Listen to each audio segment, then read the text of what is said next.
is your host, Holly, and it's time for a little teaser talk.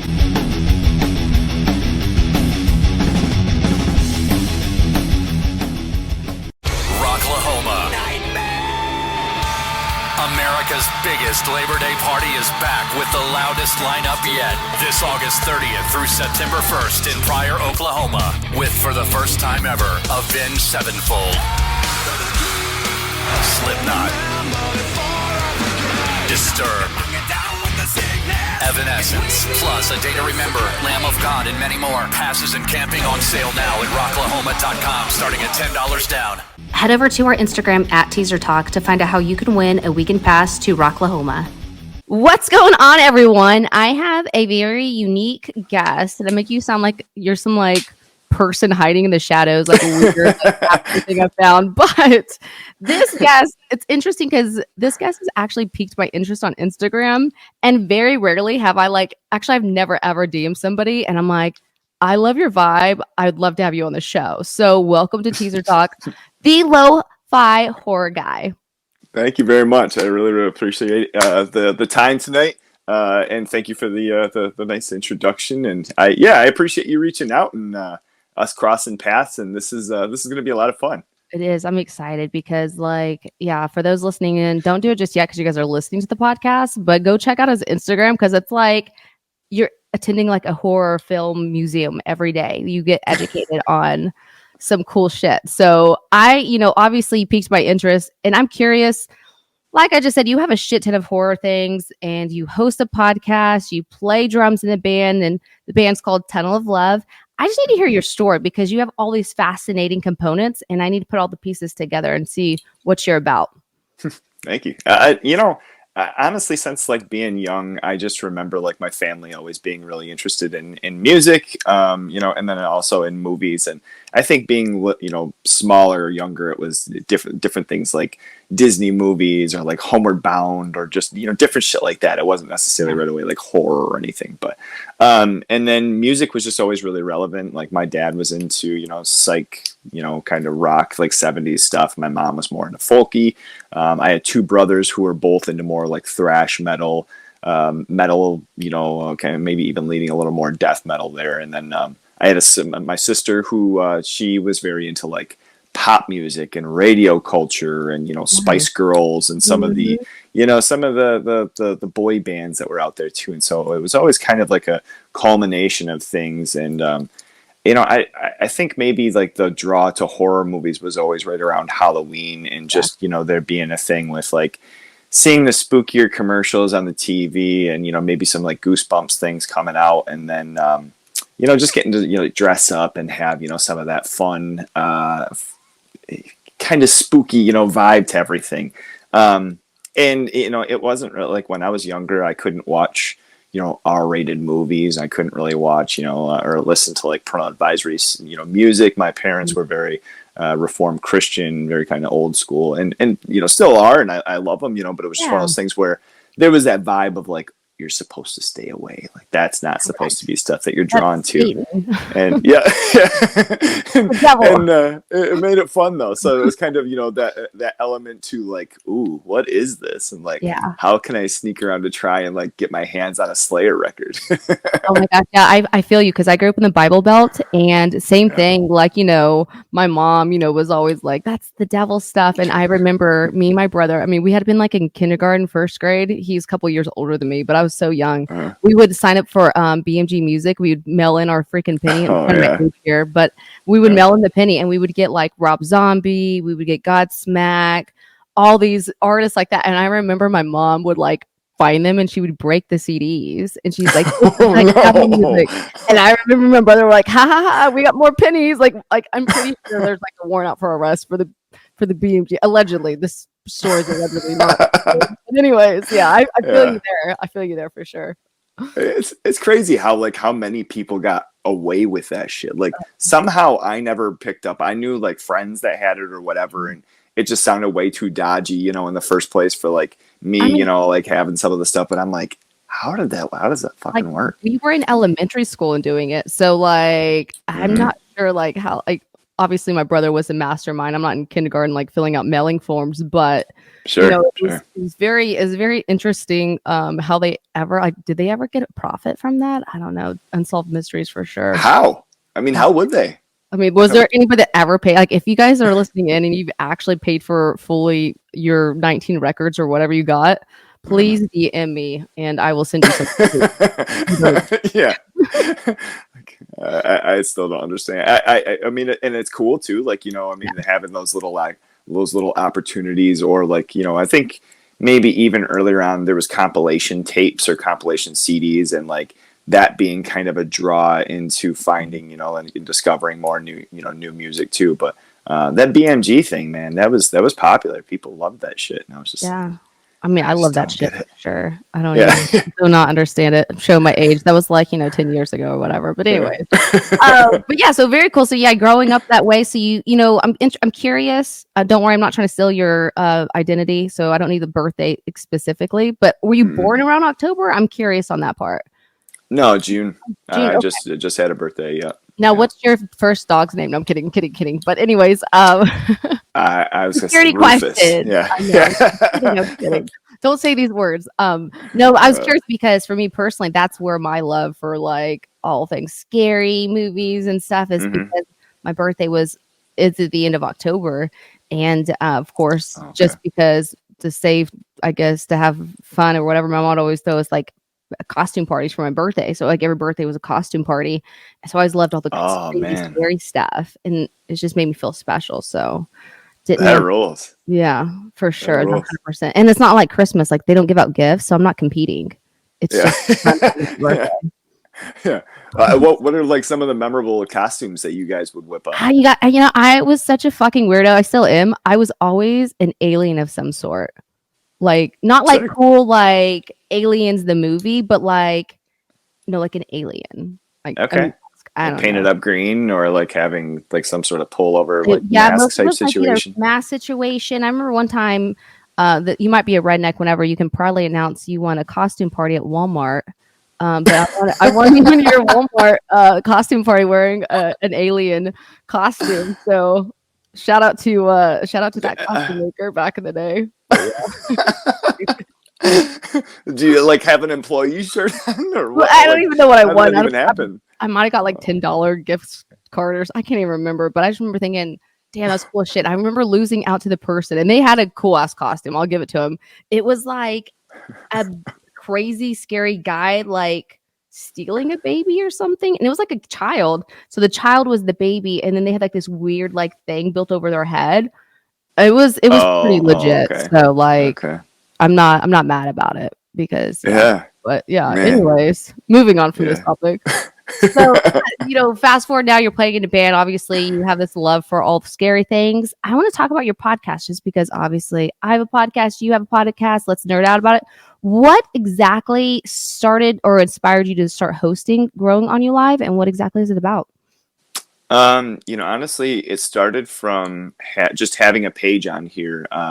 I had seen a couple of people that had, like horror specific pages on Instagram. And I was like, well, that's kind of cool. I've always collected, and I've always had, a real big love for it. And, be kind of fun to do something like that and kind of show off different editions and, and so on and so forth. But, and then just over a couple of years, just meeting some of the people and having some of the people that were on here and kind of interacting and, sharing stories. It had kind of started with a buddy of mine, Rob. He goes by the Horror Punk on here. And, nice. I was trying to think, because I was like, we talk all the time on here, we message and, but I'm like, I think it'd be kind of cool to do something a little bit more personal. And so initially I was trying to think of like a way of maybe doing like some sort of like an interview program to where like they could tell their story and it was about them, and it wasn't, me sitting here and just kind of, like taking the reign for an hour and a half and the person's like, oh yeah, okay.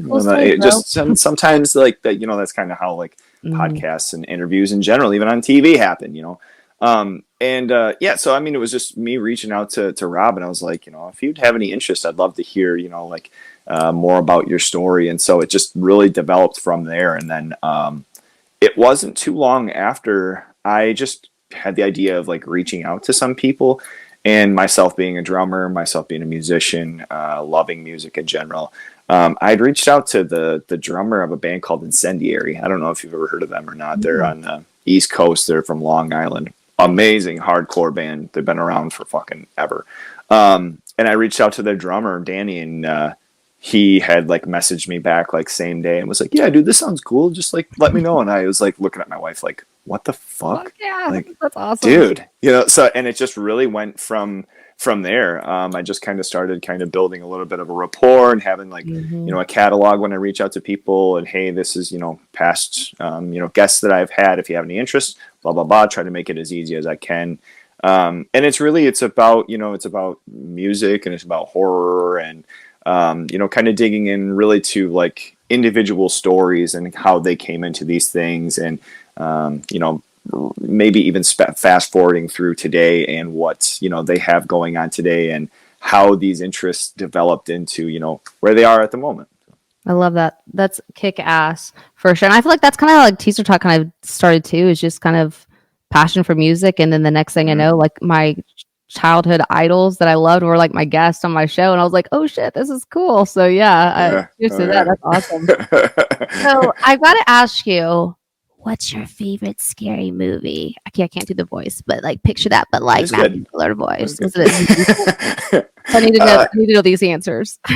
Honestly, I mean, I probably have to say it's a toss up every once in a while, but through and through, I think it's Jaws. Nice. I think that really was like the start of taking on this thrill and what horror movies can really do to you, but.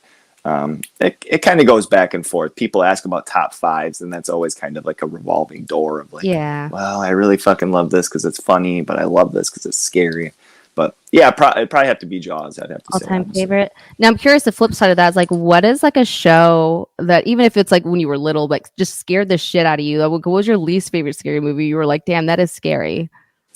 Well, I mean, truthfully, like Jaws. So like same okay, so we're going to the psychopath. I love this. No, it took a while because initially it was just kind of like a freak accident that brought me. I had a concussion and my mom was trying to keep me awake and I was a little kid and I just took a shot in the dark by asking if I could watch Jaws and they had a tape on the wall and we popped it in and it was fucking horrifying. It was absolutely terrifying. And still to this day, like I live in Michigan, we're surrounded by fresh water. But if my feet aren't touching underneath me, I'm heading back in. I'm not doing it. And so all these years later, I mean, still like I can't say that I completely bug out, but that is certainly like a kind of a glutton movie that even at an early age, just really kind of messed with me. But as far as like something being really scary when I was little. Maybe this will help kind of get your creative thoughts going. For me personally, not that this was the scariest movie, but the one that gave me like the heebie-jeebies and creeped me the fuck out was Leprechaun. I just remember being a kid like in the corner like, what is this? I don't know why it really like, even thinking about it right now, I'm getting goosebumps. I'm like, that Leprechaun can like kick rocks. Did not go that. That is scary too. My brother, we had watched, I think it was Leprechaun 2, and I remember I had to go downstairs for whatever the hell it would have been, and he was like hunched over and like kind of like frolic walking down the steps like at me, and I was downstairs. That was absolutely terrifying. Something about Warwick Davis too in that role, like. Yeah. Him being kind of silly and him being kind of funny, that also still like it messes with you too. You don't know if like laugh, giggle, like run away. Yeah.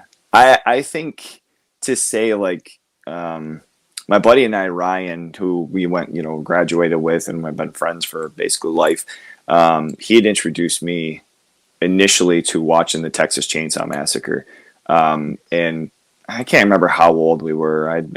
If we were teenagers, maybe not even by far.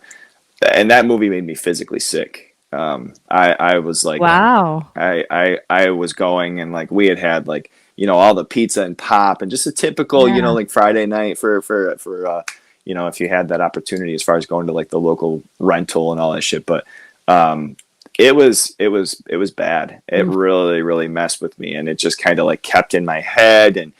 Specifically kind of that scene, toward the end when he like jumps out at Franklin and his eyes are all of a sudden like real close to camera. Yeah, that fucked with me, man, for a long Well, time. well, what? We'll change subjects because I'm not trying to have you Ralph here on this show. Yeah. Moving on to other topics. Kidding. But yeah, that's awesome. Now I'm curious, you have an awesome collection going on. What is your favorite piece or what's your like most prized possession? Now, obviously it doesn't have to be monetarily worth it, but I'm talking about for you personally. What's something that's like near and dear to your that you have in your collection? I mean, as far as movies, I have like a couple of like older VHS that it's not even necessarily that they're like worth a whole ton, but it was just, buying them earlier on and still having them and still having that be kind of like a thing of, a memory and like where things, kind of started. But I have a couple of Evil Dead. They're just DVDs, but they come in like the Book of the Dead edition, so it looks like it's like the flesh bound book. I've always loved those things. Those things are awesome.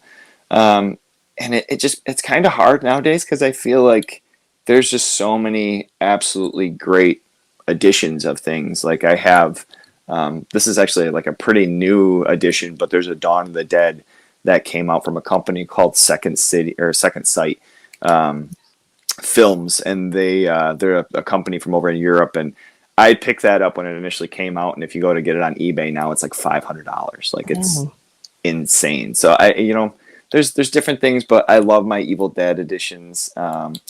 I had a DVD of a movie called The Woman in Black, and forever it was really hard to be able to even try and find that anywhere. And I had scored that a long time ago, and now since Blu-rays have kind of come out, and so that takes down value, but it was a little bit more of like that chase, when you finally find it, you're like, oh yes, So yeah, I love that. A couple of my favorites.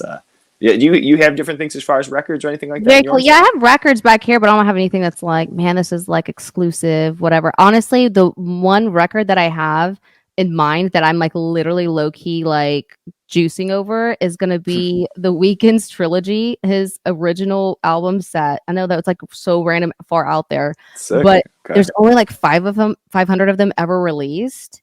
And if you look on eBay, they're like $90,000 or something stupid I would never pay for. But I'm like, every time I'm like in a record store in Oklahoma City, I'm like, you're in here somewhere. I know you are. I haven't found him yet, but Damn. Yeah, well, that's awesome. That's cool. I think that's always kind of like the fun part with all of this is that chase. Exactly. I have like the Kiss albums, like these ones. Oh yeah, okay. So. And I have,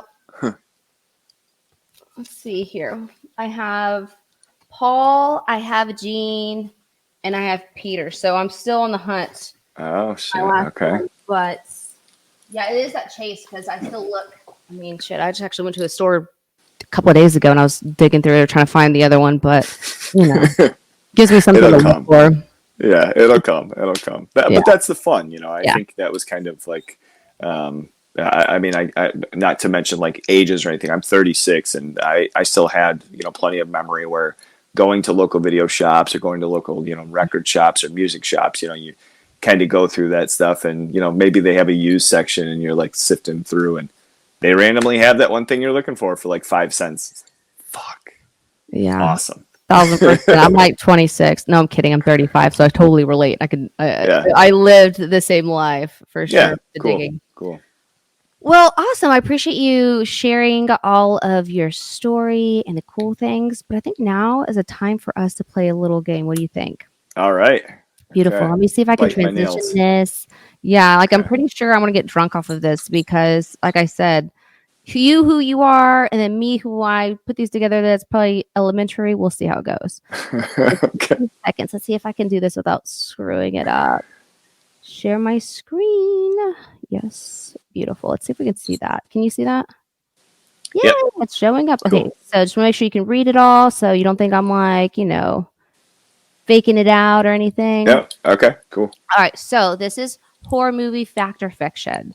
So I'm going to tell you something about. Okay. I've had like some like fun intro music. Maybe I can edit it in post production. But anyway, here I am trying to catch up already from that fumble. But yeah. So I just will show you a statement, and all you got to say is fact or fiction.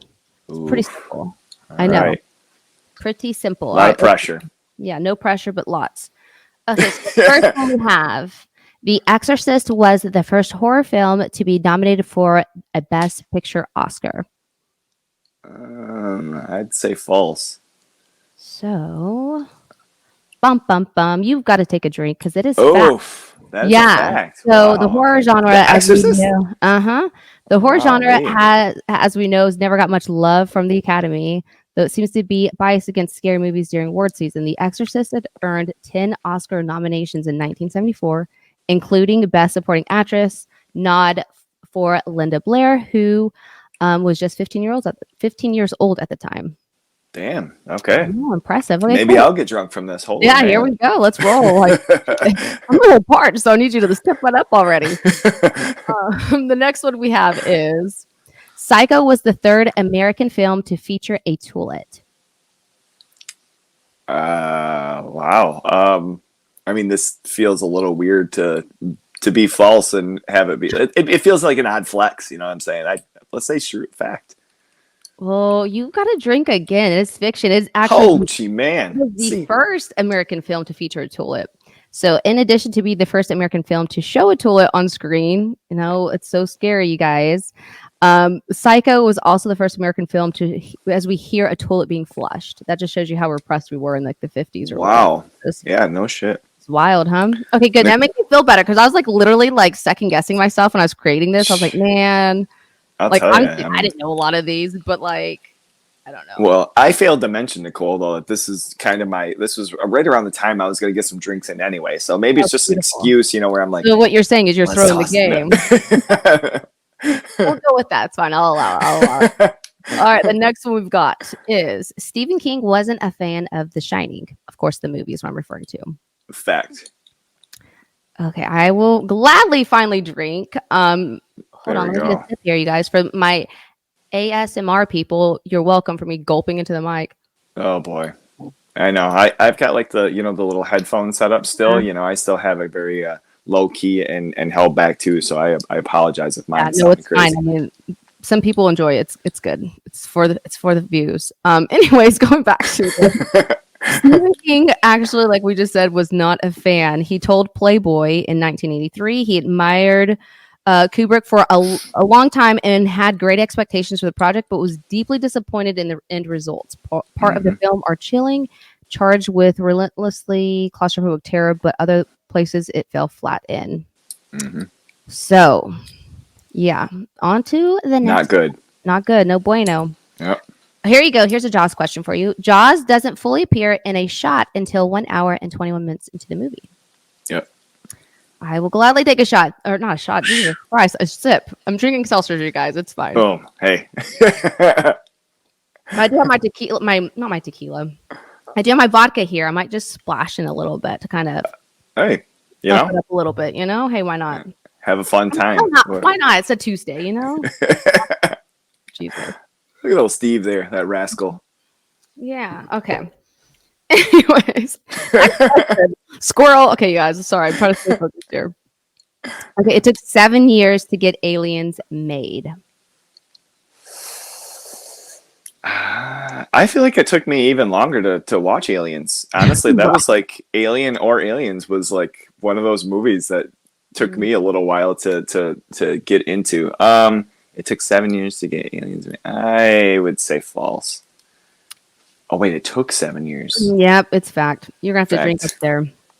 Fucking Aliens. So, why did it take 7 years for the sequel to get made? Lawyers and money, of course. Talk of the sequel begins shortly after the original Alien in '79, and it was a hit, obviously, but it was delayed because of dispute between the film's producer and 20th Century Fox. Bunch.com. Yep. Cock blocking us for our movie. Yeah. 7 These years bastards. later. We already forgot who they were. Like Aliens. I know. Whatever happened to the first one? Anyway. The Halloween script originally called for an all-black ski mask. False. That is correct. It is false. It is thank fiction. And let me take a drink again, you guys. And I have to apologize. I said Nicole earlier. Hollie, I apologize. Yeah, no, it's fine. It's my middle name, so you you're know, not it like was pretty close, but I just all of a sudden saw it and I was like, No, that's not her you know name. What am I It's doing? fine. I've been called Take worse. a drink. Jesus. Listen to this. I've been called worse in my life. I can guarantee this.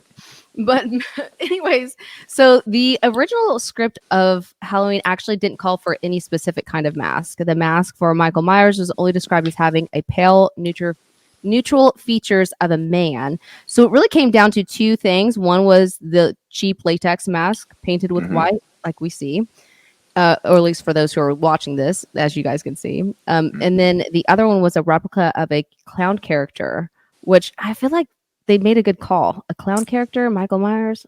Yeah, it would have been a little tough. They found a William Shatner, of Star Trek Uh-huh. and Unsolved Mysteries. They found a William Shatner mask and painted it the white and fluffed Right. the hair and all that, and that's where that mask come from. Well, look at you teaching us something on this Tuesday. You Rainy know, Rainbow, the more you know. I gotta step it up a little bit. Jeez Well, you got Louise. you're like, okay, These anywhere I can goddamn come in and toilets. Jesus, aliens. fucking toilets and aliens and stuff. All right, Knock so me off my let's square. go with the next one. The original ending of Fright Night had a zombie in it. Oh man, I don't know. I'll Well, if you had to guess, what would you I'll say fact just because I kind of hope so. That would be sick. guess? You need to take a Fiction. sip. Okay. Yeah, These rascals. Yeah, they actually, the original ending, the film's original ending saw Peter Vincent transform into a vampire while hosting Fright Night in front of a live television audience. Mm-hmm. Okay. Makes Man, sense, oh man. right? Now I was thinking it was talking about like there was like an alternate ending or Oh, like something different than what it was that we were seeing. So that was a fit. That was a maybe that was a fake out for you. So rascals. trying to get you that. Man, oh man, they're trying to get me 2 shades to the wind, Correct. bastards.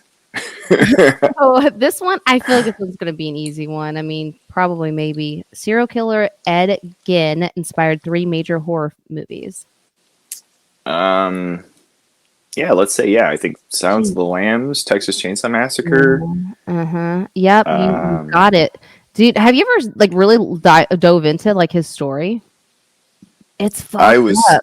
I was in like middle school, and I remember reading a book that was like a biography Dude, we're so weird, about both of him. us, because I was the same way. I was like I was like literally in 8th grade reading like Children Who Kill. I'm like, Oh yeah.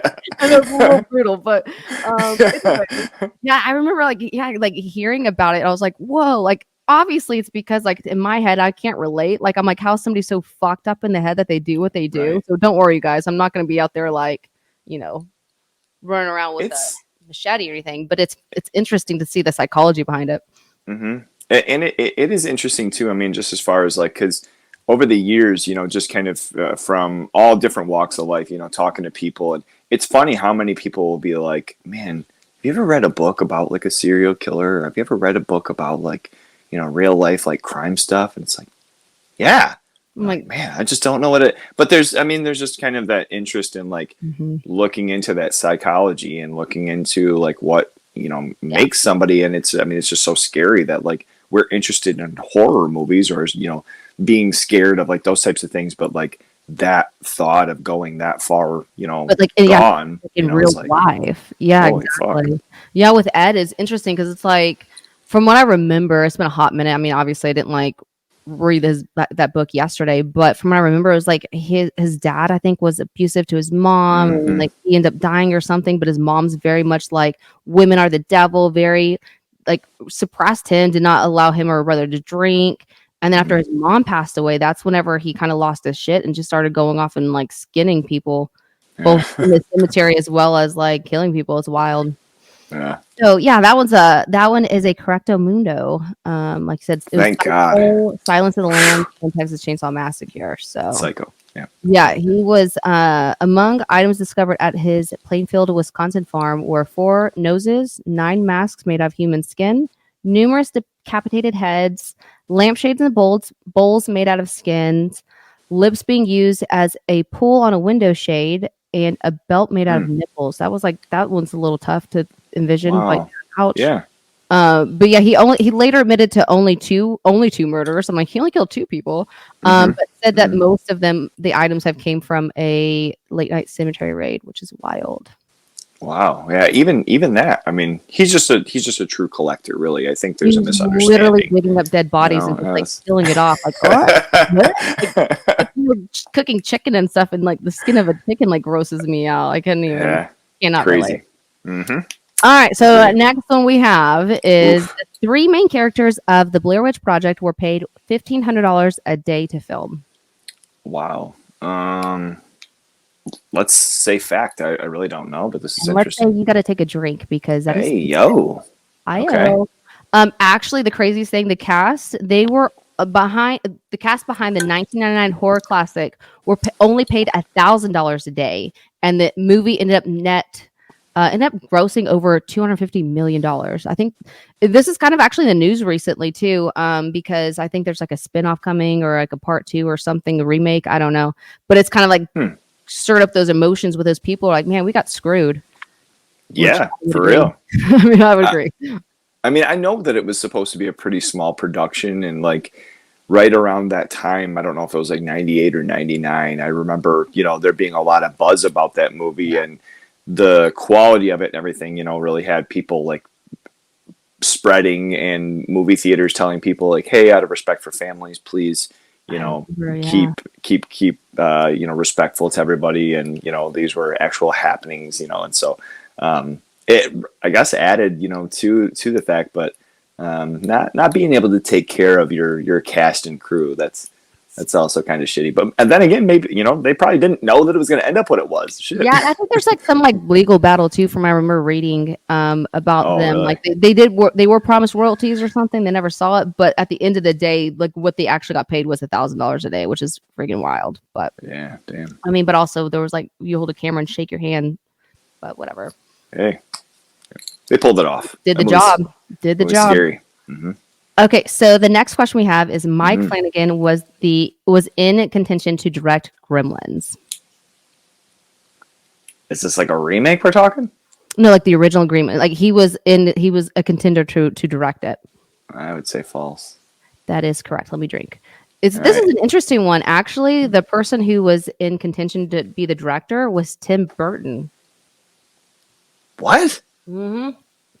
Really? I thought the same thing. So there was a lot of buzz surrounding Tim Burton after, Frankenweenie and stuff like that. Wait, was it Frankenweenie? Yeah, so much that Steven Spielberg considered him to direct Gremlins, but the fact that, let's see, he hadn't had a featured film just yet was holding it against him. So, of course, a year later, he released his first theatrical feature, which is Pee-wee's Big Adventure. Mm-hmm. Wow. Yeah, That's I know. crazy. Isn't that crazy to think? Like, Wow. yeah, Shit. when worlds collide, huh? Yeah. Wow. Uh-huh. And knocking it out with some solid fact or fiction here. I'm Hollie. trying, Jesus. Trying. Killing it. Also, you guys don't come at me if you guys fact check this and it ends up being false. But anyway, don't let the facts get in the way of good story. I mean, There obviously, you go. I didn't call them up and say, "What's up, Tim? Tell me something I can include in this." So, anyways, We can say you did though. correct. I mean, All right, let's see. Paranormal Activity is one of the most profitable films of all time. I mean, I hope not, because I wasn't huge into any of those or that series. But I feel like that's more fact than fiction. You are correct, and let me take a sip of this. Man, oh Pete, these Yeah, I bastards, never really these got into ghosts. it either. It's kind of a little different, but it's often compared to the Blair Witch Project because of the low budget nature of it. Mm-hmm. After 10 years after the release of Blair Witch Project, the original ousted the earlier horror film as the most profitable movie based on the ROI. Let's see, the Blair Witch Project cost about $60,000, whereas Paranormal Activity's initial budget was just $15,000. Blair Witch grossed $248 million, and let's see, they were grossing. After grossing $65 million, is calculated Paranormal Activity made 433,900% ROI. So good for them. Wow. Good for them. Bunch Jesus. of numbers, rambling, but at the end of Well, I mean, but yeah, that's pretty crazy, that's right? pretty fucking crazy, especially for horror movies. And that's Uh-huh. I think what's always like impressive is when it's something that's just very simple, kind of low key. And they had to have some some tips and tricks as far as like the maneuvers and pulling them out of bed and all that. I mean, it looked good. Yeah. I just wasn't huge into the series. All right. Well, I know not to get you anything like that for Christmas. Moving forward. Next question is: The Blob is based on a supposedly true story. I guess anything could be supposedly based on a true. Let's say true fact. Okay, you are correct, Amundo. Let me take another sip here. Uh-huh. What a great movie, and even better remake. The '80s Blob is fucking amazing. So yeah, on September 27th in 1950, the Philadelphia Inquirer ran an article with the headline "Flying Saucer Just Dissolves." The night before, police officers swore that they had been watching a mysterious object fall from the sky, rushing towards the land site. The men stumbled upon a purple jelly-like mass. So they immediately summoned their two colleagues and arrived there to watch the material evaporate without a trace. The FBI was contacted, a press conference was held, the whole mess became a national laughingstock. Fast forward to 1957, producer Jack H. Harris was looking to make a creature to feature, but couldn't come up with a decent premise. So he asked his friend to try to find one, and it's like, it's got to be a monster movie. So instead of black, we get, the cheapy, creepy one. So yeah, that is Dude, that. I Interesting. love that. Yeah. That's awesome. Yeah, I mean, it's interesting because I feel like back in the day, maybe this is just as being an adult and being aware. It's a little different now, but I feel like back in the day, maybe before like social media had happened, like, don't you remember like aliens were everywhere and they were like these crazy stories? Now you see like, okay, there's these floating balloons, or here's like a video of like Tesla's freaking satellite, whatever. But like now, I remember back in the day, like that shit was terrifying. Like any day they're gonna come up and beam us up and probe us. It was like the National Enquirer too. Like it was always these really crazy like Bat Boy articles, and they would have different things too. And it's just like, Jesus Christ. Yeah, you knew it wasn't fake. But also, there's a possibility. Yeah, yeah. I haven't seen it in person. That's all the fun. I think that's all the fun and terrifyingness of like things that come in creature features and things like that. Is it's like, yeah, this is really silly and goofy, but what if this really did happen? Like, what the fuck is anybody going to do against a giant blob? Nothing. Exactly. Just drink. We're drink and evaporate afterwards, allegedly, supposedly. Yeah. Okay, so this is our last one. Okay. And can't fuck it up. Child's Play was inspired by a real event. I'm going to say false. And if I lose, I get to drink. Oh, you lose, and you get a drink, and I'll take a drink with you because I'm a little beautiful. parched. Now I'm a little interested. Mm-hmm. I can't believe you haven't heard, because I'm going to geek out on this because I've actually seen this thing in real life. Okay. So this is actually probably one of my favorite like IRL stories. So I don't know if you know much about Key West, but it's kind of cursed in the sense that like a bunch of weird shit has happened in Key West. But in 1909, Key West painter and author Robert Odo had claimed that one of his family servants had placed a voodoo curse on his childhood toy. And the toy was called Robert the Doll. Supposedly, the doll would mysteriously move around from room to room, knock over furniture, and conduct conversations with him as a child, right? So Robert the Doll was left in the attic until Odo's death in 1974. When the new owners moved into his Florida home, the new family claimed that mysterious activities would happen at the house that would be connected to the doll. So today, Robert the Doll is actually displayed in a museum in Key West. And I actually was in Key West. And I remember like a week before I got there, I don't know, it was like the craziest like happenstance, whatever. But I watched an actual like show, like a movie segment of Robert the Doll and like the craziness of it. And it was like, and it's in Key West. And I was like, well, fuck you. I'm going there next week. I've got to go to this museum and I got to see Robert the Doll. So I went there. There's a bunch of crazy shit. Like there's a bunch of wild stuff in this museum. It's like pretty much a bunch of haunted stuff. Oh, wow. Okay. Yeah, it's wild. It's one of my favorite things. I'm like nerding out and it's like this cold, clammy, like basement feel of thing, but it's fine. No, they literally have this doll in a glass case in the center of a room.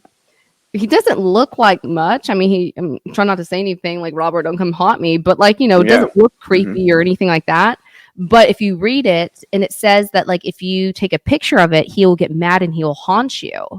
And the only way to like release yourself or to free yourself from him haunting you is you have to write a handwritten letter mail it to him and asking for apologies that you took the picture and you have to like delete or destroy it.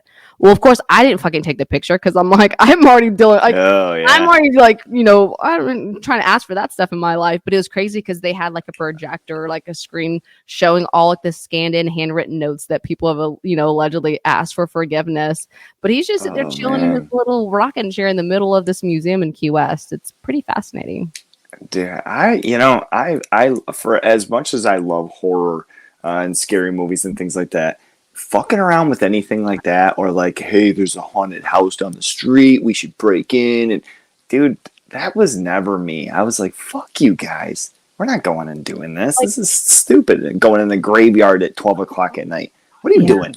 Cut it out. I remember there's a place when I was in West Virginia and we lived there. There was like a haunted like mental asylum, which I mean, it's already creepy, Hmm. right? I remember I waited in the car. I'm like, you guys go have fun. I'm like, I'm not gonna like losing my shit. Now, don't get me wrong. I went into the cemetery, and luckily we didn't have anything happen. But Yeah, I've never been big I just into don't want that any of the in my taking life. pictures of a damn doll, having it Yeah, follow me I'm like, home. Yeah, that's something I can it's not avoid. I good. have enough shit I have to deal with. I'm not trying to Hmm. ask for this in my life. Yep. Yep. So, Beautiful. anyways, Well, that that's was it. fun. Thanks for your Jesus. time. I'm glad you took the time. I'm glad, you know, honestly, I didn't take score, so I kind of fucked up there. But when I Yeah. listened to this in production, I'm going to take score. But really, you've been the only person that played this. You're kind of automatically the standing like winner, like the champion. Wow. Man. So congratulations. You'll receive a special prize in the mail. Wow. It feels great. I'd like to thank my mom. What standard? So the next person that will play this game, they will fight for your title. So just so you know, it's Dude. don't get comfortable. If you have Wayne on at some point again of Hatebreed, ask him a bunch of Kiss Dude, I should. Oh stuff. my gosh! You know, I actually was Hmm. messaging him earlier this year because I'm like, dude, let's connect. They were on tour, so that is a fabulous. I'm gonna go ahead and throw that out there. Wayne is gonna be the Dude. runner-up against you on that because yeah, we'll see how he does. So 100%, that's awesome. I love it. No, lots of fun. That was cool. Well, Appreciate it. anyways, thanks so much for being here. I know Dude. like, I try to keep these like 15 to 20 minutes, and here we are like 40 minutes deep, but it's been entertaining. Yeah. I've had fun, you've had fun, and I already know the audiences have fun. So, with that being said, on last words for the show, where can people follow you, find out more about your journey, and just all the cool shit that you're doing? I'm on YouTube, just under the Lo-Fi Horror Guy. I have my page on Instagram, as well as I do every once in a while TikTok, and I kind of upload, the videos that I post up of the, stupidity and, humor-driven horror things. But yeah, I'm going to be announcing new interviews for July. I've got a couple. I've slowed down, work schedule has kind of, messed up things as far as this year. So I've slowed down some, but I also have another, my musical interviews split off into its own show called Fireside Chants. And it's my buddy Jeremy and I, who he's also in Tunnel of Love. And so we, get a hold of guests and talk with musicians of all sorts. So I'm going to have a couple of people that are horror-related interviews for Growing on You Live for July, and I have Chris Ulch, who that was a rescheduled interview from a couple months ago, but we're finally going to have that going July 18th. He's in Power Trip, KOS, Mammoth Grinder. Huge dude, so I'm really excited. Awesome drummer. So I've got to ask, and this is most definitely the vodka plus seltzer hitting me, but Tunnel of Love, is that like an anal thing or is that no? Okay, never mind. We're gonna record scratch. Oh my Tunnel of Love. It's originally, truthfully, Allegedly. I was going through like a book of different old circus like carnival rides. To be frank, Holly, Jesus Christ. God, I've never been red, but my face is like totally fucking red. No. So I was going through, and there was just like different, like old attractions and old rides, and one of the things I saw was the Tunnel of Love, and I thought that was kind of cool. It's like one of those things where kids go in and they're supposed to try and get frisky or be silly or whatever. By somebody that's hiding. Yeah, and that was kind of like the feel of it. But then along, I kind of pitched the idea, to the rest of the boys in the band, and the group ICP, Insane Clown Posse. They're from Detroit. They're from Michigan. And not too long after, like a couple of guys were like, "Wait, is Tunnel of Love like an ICP reference?" And I was like, "Oh fuck," because they have an EP called Tunnel of Love, and I was like, Yeah. "No," but like that also They will rips. ride Like that I mean, gravy train if it's yeah, gonna we'll be we'll, wrong with we'll it. go there. So, Anal, but like, ICP, whatever it is, if it makes you Yeah. listen to it, listen to it. yeah. So it was just something kind of along those lines too. But there's also been innuendos, kind of like what you had mentioned. There's Yeah. been innuendos of it being like the barrel of a gun, and our EP has like a guy holding a gun out, and so there's different little meanings behind it. But it was actually originally supposed to be a carnival ride. I swear to Carnival God. innocent ride that, people just enjoy themselves, and here I am being disgusting. Yeah. Oy Well, vey. it's not just you, I promise. Well, anyways, but I appreciate your time. I know you've been super busy, and we've been connecting and trying to like make this work. So I just appreciate you making it work. And yeah, this was a kick-ass time. I can't wait to see who challenges you, which I'm going to try to get Oh, Lane to man. do it 100%. And then I will send you something, but just don't get attached to this title just yet. Something tells me someone might come through and, Mr. Steal Your Title might come through, or Mrs., whoever it is. Yeah. I So bet. I did pretty enjoy. bad. No, you actually didn't. I'm just talking shit. You actually did No, pretty we had great. fun. You We had did great, fun, Hollie. so I think that was the most important thing. So that's it was all that awesome. matters is, fun times. But anyways, time. thank you so much. Everyone tuning in, make sure you guys go out and follow all the social media links I post in the comments because, yeah, this guy has some rad shit you got to check out. And until next week, you guys, keep rocking. Take care. I hope you enjoyed this episode of Teaser Talk. Head over to teasertalk.com to subscribe so you don't miss out on another episode. Until next week, keep rocking.